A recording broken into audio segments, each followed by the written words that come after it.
فرماتے لو کنت متخذا خلیلی فی امتی لاتخذت ابا بکر خلیلا، لوگوں میں اگر کسی کو اپنی امت میں خلیل بناتا، خلیل اس کو کہتے ہیں جو گہرا دوست ہو، اتنا گہرا دوست ہو کہ دل کی ساری بات اس کے سامنے کر دیں. آقا فرماتے ہیں اگر میں کسی کو امت میں خلیل بناتا، اتنا گہرا دوست کہ میرے دل میں جو راز پڑے ہیں سب لے کر میں اس کے دل میں ڈال دوں، تو فرمایا ابو بکر کو بناتا، ابو بکر کو بناتا، لیکن بنایا نہیں. وہ میرے دینی بھائی ہیں، فرمایا وہ میرے دینی بھائی ہیں. حضور کسی کو بھائی کہیں تو اس کی عزت بڑھ جاتی ہے، لیکن حضور کو کوئی بھائی نہیں کہہ سکتا. حضور کو کوئی بھائی، یہ اور مفہوم ہے. حضور کسی کو بھائی کہہ دے تو اس کی عزت دوبالا ہو جاتی ہے. حضور کو کوئی نسب کے تعارف کے حوالے سے تو کہہ سکتا ہے، فضیلت میں حضور کو کوئی بھائی نہیں کہہ سکتا. علماء نے لکھا، قرآن کہتا ما کانا محمد ابا احد من رجالکم، فرمایا کہ حضور کو بھائی کہنا تو درکنار، حضور کو باپ کہنا جائز تھا ایک لحاظ سے. علماء فرماتے ہیں، اور یہ نقطہ میں ان کا نام لینا چاہتا ہوں تاکہ ان کا روحانی فیض ہم پر آ جائے. صاحب انوار احمدیہ سید انوار اللہ شاہ صاحب چشتی حیدرآبادی رحمۃ اللہ علیہ، جو عظیم محدث اپنے دور کے گزرے ہیں، انہوں نے انوار احمدیہ میں یہ بڑا پیارا نقطہ لکھا ہے کہ جس کو پڑھنے کے بعد خشک چشمہ بھی گویا کہ وافر مقدار میں بہنا شروع ہو جائے. فرمایا حضور کو بھائی کہنا تو بہت دور کی بات ہے، اس کا تو کوئی ثبوت نہیں ہے. نسب کے اعتبار سے نہیں کہہ رہا، فضیلت کے اعتبار سے کہہ رہا ہوں جس پر اصرار کر کے کہا جائے.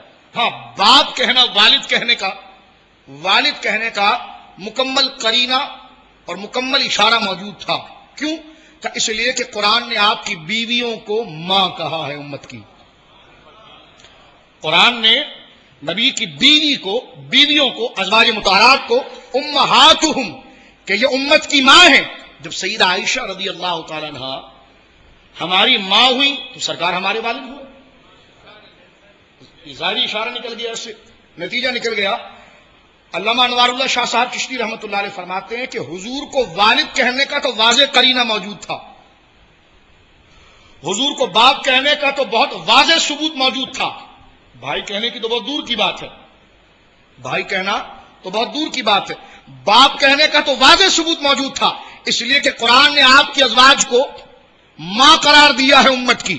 تو جب آپ کی ازواج ہماری ماں ہوئی تو حضور ہمارے والد ہوئے. لیکن سورہ احزاب میں فرمایا ما کان محمد ابا احد من رجالکم، یہ محمد تم میں سے کسی کے باپ بھی نہیں ہے. فرمایا جہاں خدا نے آپ کو باپ کہنے کی نفی کروا دی، یہ بتا دیا کہ میرے محبوب سے نسب کی برتری مت لے جاؤ، ہمیشہ میرے محبوب کی فضیلت کو یاد کرتے رہو، میرے محبوب کی جو بڑائی ہے اس کو یاد کرو.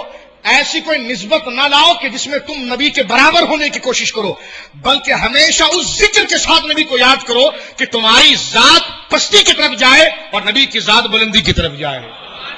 تو فرمایا باپ کہنے کا تو قرینہ نکلتا تھا، لیکن قرآن نے باپ کہنا منع کر کے اس بات کے تو اشارہ کہہ دیا کہ نبی کو کبھی ان رشتوں کے ساتھ یاد بھی نہیں کرنا، اس لیے کہ نبی کو رشتوں کے ساتھ یاد کرو گے تم میں ہمشری کا خیال آ جائے گا، برابری کا خیال آ جائے گا، ہمارے جیسے یہ خیال آ جائے گا. فرمایا نہیں، تم نبی کے جیسے نہیں ہو سکتے، اپنے آپ کو پستی کی طرف رکھو، نبی کو بلندی کی طرف رکھو. جب بھی نبی کو کمال کے ساتھ یاد کرو تو رسول کہہ کر یاد کرو، حبیب کہہ کر یاد کرو، اور وہ شان و عظمت جو ہم نے عطا فرمائی اس کو کہہ کر یاد کرو.